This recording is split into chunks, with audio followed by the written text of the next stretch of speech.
Hello everyone, আসসালামু আলাইকুম।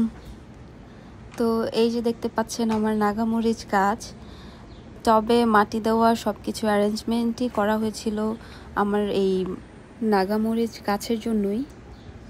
By the way, নাগামরিচকে সম্ভবত বোম্বাই মরিচও বলে, রাইট? আপনারা একটু কমেন্টে জানাবেন তো আমাকে।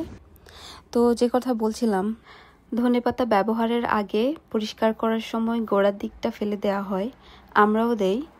কিন্তু আমি কি মনে করে যেন এবার ফেলে না দিয়ে সেই আমার মরিচ গাছটার গোড়ায় এগুলো লাগিয়ে দিয়েছিলাম।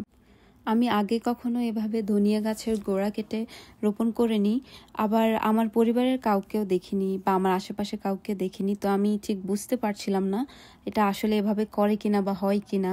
তার উপরে দিয়েছি গাছের নিচে, আবার গাছগুলো শুকিয়েও যাচ্ছিল। তারপরও প্রতিদিন সকালে চেক করতাম যে নতুন পাতা হলো কিনা।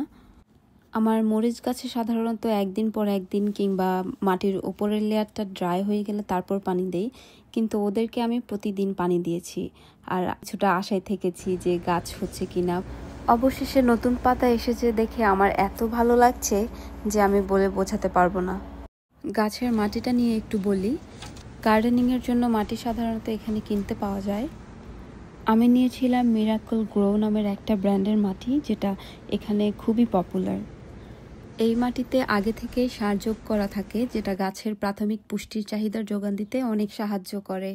আরেকটা মজার ব্যাপার হলো, মাটিটা আমি আমার নাগামরিচ গাছের জন্য প্রস্তুত করলেও এখানে কিন্তু আমি কিছু লিচুর বীজ এবং একটা আমের আটিও পুঁতে দিয়েছি।